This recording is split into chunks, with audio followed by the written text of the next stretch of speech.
ইমরানুর রহমান চলমান জাতীয় অ্যাথলেটিক্সে অংশগ্রহণ করছেন না, তাই দ্রুততম মানব কে হবেন এ নিয়ে একটু বাড়তি আগ্রহ ছিল। ইমরানুরের শূন্যস্থানটা কে পূরণ করবেন, এই প্রশ্ন নিয়েই শুরু হয় এবারের জাতীয় অ্যাথলেটিক্স। বাংলাদেশ নৌবাহিনীর মোহাম্মদ ইসমাইল দ্রুততম মানব হয়ে সেই শূন্যস্থান পূরণ করেছেন। 4 বছর পর মুকুট ফিরে পেলেন ইসমাইল, তবে শ্রেষ্ঠত্ব ধরে রেখেছেন শিরিন। সোমবার জাতীয় স্টেডিয়াম ঢাকায় পুরুষ 100 মিটার স্প্রিন্টে নৌবাহিনীর ইসমাইল 10.61 সেকেন্ড টাইমিংয়ে প্রথম হয়েছেন। এদিকে মাত্র 0.02 সেকেন্ড কম সময়ে দ্বিতীয় হয়েছেন রাকিবুল হাসান।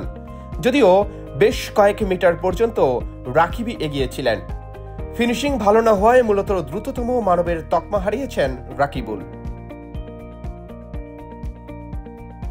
গত 3 আসরে ইংল্যান্ড প্রবাসী ইমরানের কাছে হারতেন নৌবাহিনীর ইসমাইল। 3 বছর পর আবারও দ্রুততম মানব খেতাব পেয়ে বেশ উচ্ছ্বসিত এই স্প্রিন্টার বলেন, নিজের অবস্থান কেউ ছাড়তে চায় না, আমার ক্ষেত্রেও ভিন্ন নয়। আমি বাংলাদেশে অনেকেই 100 মিটারের হার্ড কম্পিটিটর আছে, ওরা ওদের জায়গা থেকে বেটার করতেছে, তা আমি আমার জায়গা থেকে ডে বাই ডে ইমপ্রুভ করার চেষ্টা করতেছি। আমি আজকে বিগত দিনগুলো থেকে এইবারে দ্রুত মানব হওয়ার জন্য আমি টানা 7 মাস ট্রেনিং করছি, সেটা কাফি স্যারের আন্ডারে। 7 মাস ট্রেনিং করতে গিয়ে আমার অনেক কষ্ট হয়েছে। নেভি অনেক সাপোর্ট দিছে, নেভির যে কোচ আছে ওনারা আমাকে অনেক হেল্প করছে।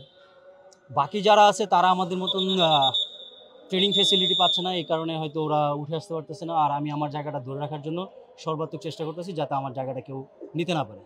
ইমরান থাকলে একটা এক্সট্রা প্রেশার কাজ করতো, যেহেতু ইমরান নাই তো বাকি কম্পিটিটরগুলোকেও ইজিলি দেখা যাবে না, ওরাও ওদের জায়গা থেকে বেস্ট, তো সবাইকেই মাথায় রেখে আমার দৌড়ানো লাগছে। আসলে আমি বলবো যে শুধু আমাকেই ইন্টারন্যাশনাল কম্পিটিশনগুলো একচিটিয়ে খেলাবে যেমন ইমরান গেছে, আসলে তা না। অ্যাথলেটিক্সে আরও 40টা ইভেন্ট আছে, সেই ইভেন্টে যারা ভালো করে তাদেরকেও সুযোগ দেওয়া হোক। আমি একা যেলে হবে না, আরও কয়েকজনকে যদি সাথে দেওয়া হয় তাহলে তাদেরও এক্সপিরিয়েন্স হবে। দেখা গেছে যে তারা একটা রেজাল্টও নিয়ে আসতে পারে, যে আমি 100 মিটারে যাব বা যে দ্রুততম মান হবে তারা গেলেও হবে না। আমি মনে করি যে ইলেকট্রনিক টাইমে এটাই আমার বেস্ট টাইম, 10.61। এর আগে গত ন্যাশনালে আমি 10.63-তে দৌড়াইছি, এবার 61। তার বাংলাদেশ সাব গেমসে দৌড়াইছিলাম 70-এ, তো এটাই আমার হচ্ছে বেস্ট। আসলে আমার কোচ কাফি স্যারের কাছে আমি 7 মাস ট্রেনিং করছি, তো কাফি স্যার আমাদের ট্রায়ালটাকে ওরকমভাবে প্রাধান্য দেয় নাই যে ট্রায়ালে আমি সেকেন্ড হলেই আমি ইভেন্ট পাচ্ছি। তো ওই হিসেবে যে ট্রায়ালেই বডি উঠায় দৌড় দিতে হবে ফুল পারফরমেন্স দেওয়া, আমার কোচ রাখছে যে ফাইনালে হবে। এখানে নেভিতে সেকেন্ড ইভেন্ট পেলে সেটা কোনো বিষয় না, ফাইনালের জন্য ফুল প্রিপারেশন ফোকাস দেওয়া হয়েছে। হ্যাঁ, লাস্ট 10 মিটারের জন্য আমার অনেক কাজ করা লাগছে, সেটা আমার কোচ ফোকাস দিয়েছে যে প্রথমে যাই হোক লাস্টের দিকে যাতে ডিএক্সেলারেশন না হয়, লাস্টের দিকটা বেশি ফোকাস দিতে, যে কারণে লাস্টের দিকে কাটা হয়েছে। আসলে ইমরানের বিষয়টা হচ্ছে আলাদা, ওর কালচার আলাদা টোটালি। ও যেই কালচারে থাকে সেই কালচারটা অল স্পোর্টসের। অ্যাথলেটিক্সে ইউকেতে অ্যাথলেটিক্সের হচ্ছে বেশি হাই, তো ওইখানে ওর যেই কোচিং স্টাফ আছে, ফিজিও আছে, তারপর ওর আধুনিক যে ডিভাইসগুলো আছে সেগুলো আমাদের নাই।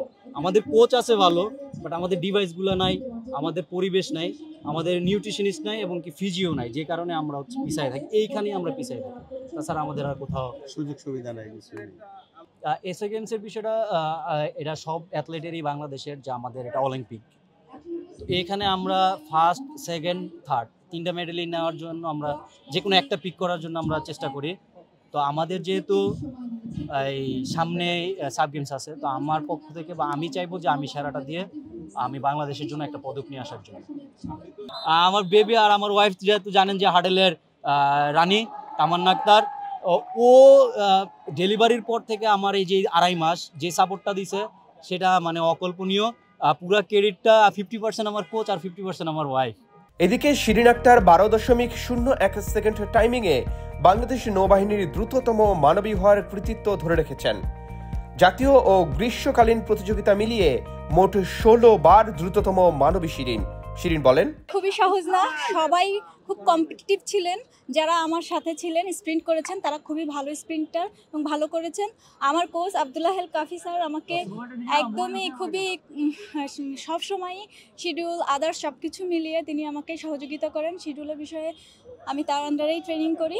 তো অসংখ্য ধন্যবাদ সকলকে। আর আপনারা আমাকে সাপোর্ট করছেন, সাপোর্ট করে আসছেন। বেশ কিছু গোপন মানুষ যারা আমার পেছন থেকে অনেক বেশি সাপোর্ট করেন, তাদের কথা আসলে তারা শুনতে চান না যে তাদের কথা আমি প্রকাশ্যে বলি, তারপরেও তারা আমাকে অনেক অনেক বেশি সাপোর্ট করেন।